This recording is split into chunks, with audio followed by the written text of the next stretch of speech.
Hello everyone, welcome. आज से हम डेली शाम को 4 बजे यूजीसी नेट इकोनॉमिक्स से रिलेटेड मॉक टेस्ट करेंगे। मीन्स हम उससे रिलेटेड मोस्ट इम्पोर्टेंट एमसीक्यूज़ करेंगे।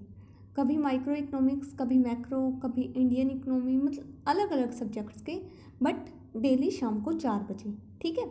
और आपके जितने भी क्वेश्चन ठीक हों उनको आप कमेंट में बताइए कि आपके कितने ठीक हुए हैं। और वैसे हम इस वीडियो में डीपली डिस्कस ही करेंगे उन क्वेश्चंस को, ठीक है। Let's start. फर्स्ट हमारा क्वेश्चन है कि वालरसियन जनरल इक्विलिब्रियम कब एग्जिस्ट करता है।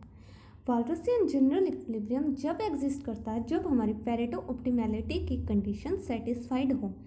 पेरेटो ऑप्टिमैलिटी क्या होते हैं? जब हम किसी एक पर्सन को बेटर ऑफ करने के लिए हमें कम से कम एक पर्सन को वर्स ऑफ करना पड़े। और पेरेटो ऑप्टिमैलिटी जब सेटिस्फाइड होती है जब पेरेटो इम्प्रूवमेंट के कोई चांस नहीं होते। पेरेटो इम्प्रूवमेंट के केस पे आप किसी एक पर्सन को बेटर ऑफ करने के लिए दूसरे को वर्स ऑफ करने की आपको कोई आवश्यकता नहीं होती। Let we move to next question. ये आ गया हमारा मैच द फॉलोइंग। जो हमारे मैच द फॉलोइंग और क्रोनोलॉजी के क्वेश्चंस हैं उनमें जस्ट हमारी रैशनैलिटी बेस्ड होता है। कई बार क्या होता है कि हमें जस्ट एक या दो पता हो तो हमारे क्वेश्चंस हो जाएंगे। चलो हम इस क्वेश्चन से देखते हैं। जो cardinal utility theory of demand है ये हमारी दी है मार्शल ने, और फर्स्ट का सेकंड सिर्फ और सिर्फ सी ऑप्शन में है। ये तो हमें पहले ही पता चल गया कि हमारा सी ही करेक्ट है, बट फिर भी हम स्टडी कर लेते हैं। रिवील्ड प्रेफरेंस थ्योरी हमारी सैमुअलसन ने 1938 में दी है, और इंडिफरेंस प्रेफरेंस थ्योरी ये हमारी हिक्स ने दी है। यूटिलिटी इंडेक्स अंडर अनसर्टेनिटी ये दी है न्यूमैन एंड मॉर्गनस्टर्न ने। और गेम थ्योरी भी न्यूमैन एंड मॉर्गनस्टर्न ने दी है, ठीक है। Let we move to next question. Question number 3 ये बोलते हैं कि elasticity of demand means price elasticity of demand क्या होगी जब हमारी डिमांड कर्व पैरेलल होगी एक्स एक्सिस के। यहाँ पे आ गया हमारा क्वांटिटी, यहाँ पे प्राइस। इलास्टिसिटी ऑफ डिमांड जब हमारी डिमांड कर्व एक्स एक्सिस के पैरेलल होगी उस टाइम पे इन्फिनिटी होगी। जब हमारी वाई एक्सिस के पैरेलल होगी मीन्स वर्टिकल एक्सिस के पैरेलल होगी उस टाइम पर हमारी इलास्टिसिटी ऑफ डिमांड 0 होगी। और एक क्वेश्चन आपके लिए कि जब हमारे इलास्टिसिटी ऑफ डिमांड क्या होगी जब रेक्टेंगुलर हाइपरबोला हमारी डिमांड कर्व होगी। मीन्स जब हमारी डिमांड कर्व की शेप रेक्टेंगुलर हाइपरबोला होगी उस टाइम पर हमारी प्राइस इलास्टिसिटी ऑफ डिमांड क्या होगी। Let we move to next question. Question number 4 इसमें बताना है कि इनमें से कौन से स्टेटमेंट सही नहीं है स्वीजी ओलिगोपोली मॉडल के अकॉर्डिंग। पहले हम फर्स्ट स्टेटमेंट को पढ़ते हैं। ये बोलते हैं कि जब एक फर्म प्राइस डाउन करेगी मीन्स कट करेगी तो उस टाइम दूसरी जो राइवल फर्म्स हैं वो क्या करेंगी। मान लीजिए कि एक फर्म ने प्राइस रिड्यूस किया तो दूसरी फर्म भी प्राइस रिड्यूस ही करेंगी। नहीं सॉरी, इन्होंने इस स्टेटमेंट में बोला है कि जब एक फर्म रिड्यूस करेगी तो दूसरी भी रिड्यूस ही करेगी।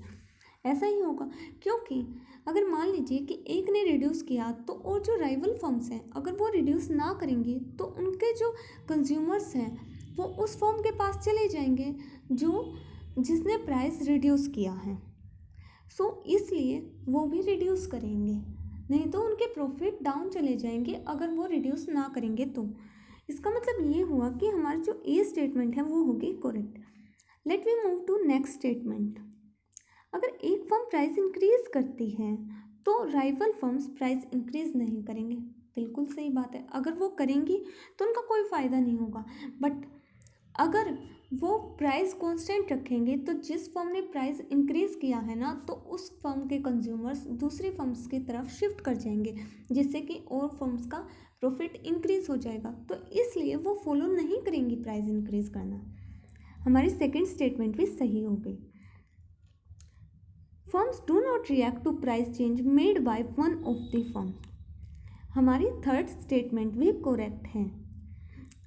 हमारी fourth statement, firms react to all kinds of price change made by rival firms. ये बोलते हैं कि फर्म्स हर एक काइंड के प्राइस चेंज के ऊपर रिएक्ट करेंगी मीन्स अगर चाहे तो राइवल फर्म्स इंक्रीज करें चाहे डिक्रीज करें, हर एक पे रिएक्ट करेंगे। ऐसा तो कुछ नहीं है, इंक्रीज करेंगे जब तो नहीं रिएक्ट करेंगी वो। तो ये स्टेटमेंट हो गई हमारी गलत। Question number next, fifth question, marginal revenue of monopoly firm is less than price. जो मार्जिनल रिवेन्यू है मोनोपोली फर्म का वो कम होगा। Marginal revenue of monopoly firm is less than price. Price क्या होता है? Marginal revenue is equal to price is equal to average revenue. ये होता है हमारा किसके केस में? परफेक्ट कंपटीशन के केस में। डिमांड कर्व भी हमारी सेम होती है, परंतु मोनोपोली के केस में उसमें क्या होगा? एवरेज रिवेन्यू ही हमारा डिमांड कर्व होता है और मार्जिनल एवरेज रिवेन्यू जो होता है वो होता है हमारा डिमांड कर्व। ठीक है, ये हो गया हमारा एवरेज रिवेन्यू, ये हो गया हमारा मार्जिनल रिवेन्यू। तो इस टाइम पे हमारा जो डिमांड कर्व है वो क्या हो गई? Negatively sloped. इसलिए ही जो मार्जिनल रिवेन्यू है वो मोनोपोली के केस में कम होता है प्राइस से। एवरेज रिवेन्यू कर तो ऊपर हो गई और वही हमारी प्राइस की है। एवरेज रिवेन्यू और प्राइस वो सेम होता है। Next question, for an inferior good income consumption curve and Engel curves are.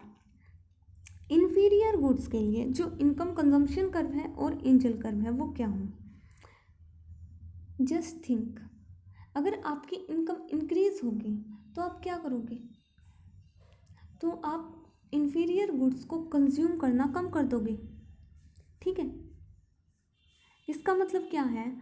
वो नेगेटिवली स्लोप्ड होगी।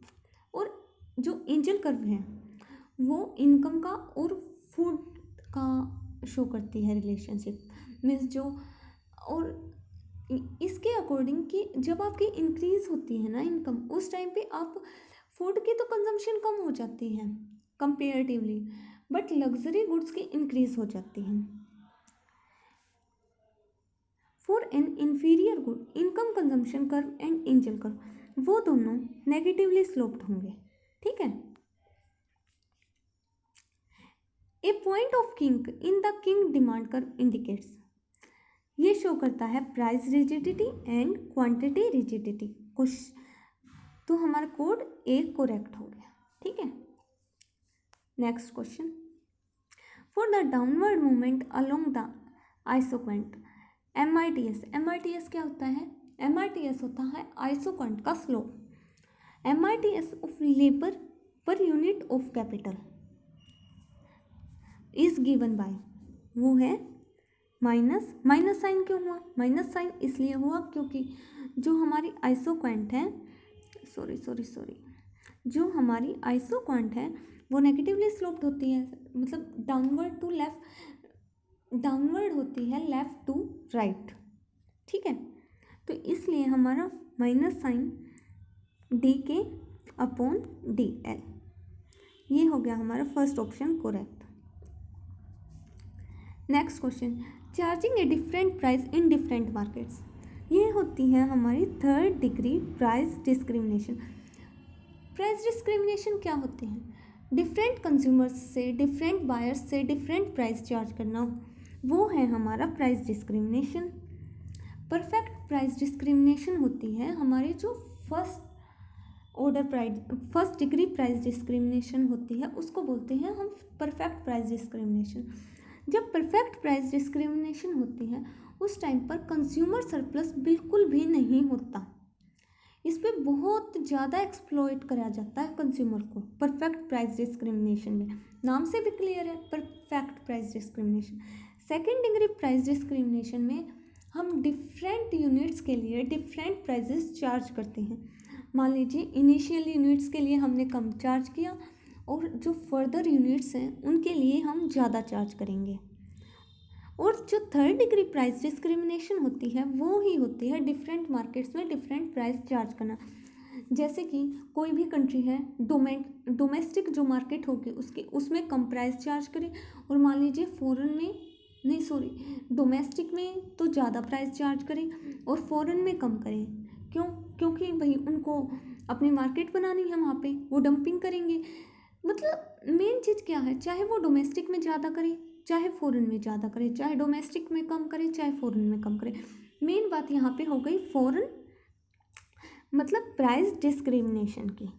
ठीक है, वो तो प्राइस का भेदभाव ही तो हुआ, वो तो डंपिंग का केस होता है ना, कि अगर आप डोमेस्टिक मार्केट में तो कम प्राइस पे सेल कर रहे हो, डोमेस्टिक मार्केट में तो सॉरी ज़्यादा प्राइस पे सेल कर रहे हो, और फॉरेन मार्केट में कम प्राइस पे सेल कर रहे हो, वो तो डंपिंग का केस हुआ।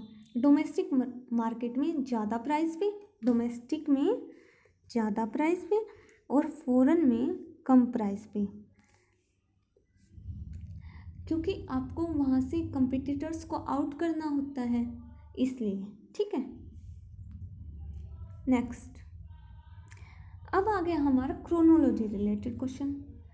इसको देखिए, देखते ही पता चलता है जो हमारा लॉ ऑफ वेरिएबल प्रोपोर्शंस है वो आया है सबसे पहले। ठीक है, और सबसे पहले ऑप्शन में सी फोर्थ ऑप्शन में ही, मतलब सी ऑप्शन में ही है फोर्थ सबसे पहले। हम औरों की भी स्टडी कर लेते हैं। जैसे जो हमारा ट्रांसलोक प्रोडक्शन फंक्शन है ये आया था हमारा 1980s में। ठीक है, और जो CES है इसको, जिसको हम स्मैक भी बोलते हैं, सोलो, मिन्हास, एरो और चेनरी ने दिया था, ये 1961 में आया है। और कोब डोगलस जो प्रोडक्शन फंक्शन है वो 1927 से 47 की स्टडी के ऊपर बेस्ड है। तो इन बातों से क्लियर होता है कि सबसे पहले तो हमारा हो गया लॉ ऑफ वेरिएबल प्रोपोर्शंस, उसके बाद कोब डोगलस, उसके बाद CES 1961, ट्रांसलोक 1980s में। ठीक है, sorry for any mistakes, and हम डेली की डेली इनको डिस्कस करेंगे। Thank you very much, keep learning and keep watching.